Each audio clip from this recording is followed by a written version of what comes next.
எல்லாம் என்ன பண்ணிட்டு இருக்கிறீங்க? எல்லாம் சமையல்லாம் ரெடி ஆகிட்டு இருக்குதுங்களா? சமைச்சிட்டிங்களா? என்னங்கிறத கமெண்டில் சொல்லுங்கள். என்ன சும்மா எப்போ சமைச்சிட்டு கேட்குறீங்கன்னு நினைக்காதீங்க. அதாவது ஃபஸ்ட்டு தொடக்கம் பண்ணும்போது இந்த மாதிரி வார்த்தையை தான் கேட்க வேண்டிய சூழ்நிலை வருது. அதனால் அந்த மாதிரி கேட்குறேன். இங்கே பாருங்கள், வாழைப்பூ வாங்கி எல்லாம் எடுத்து கட் பண்ணி எல்லாம் வச்சுட்டு ரெடி ஆகிடுச்சு. ஒரு வாழைப்பூ எவ்வளோ தெரியுங்களா? 2 வாழைப்பூ 15 ரூபாய்க்கு வாங்கினா இது கடைசியாக இருக்குது. இதை என்ன பண்ணணும், நாளைக்கு இதை அப்படியே எடுத்து வச்சு இது வாழைப்பூ வடை சுடலான்னு முடிவு பண்ணியிருக்கேன். அதனால் இதை அப்படியே வச்சாச்சு.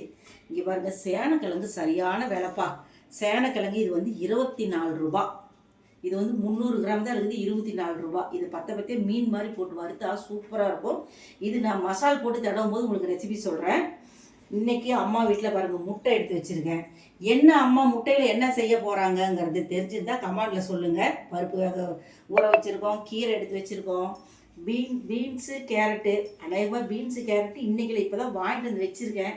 இது அம்மா இதில் என்னென்ன செய்வாங்கன்றது தெரிஞ்சுதான் கமெண்டில் சொல்லுங்கள்.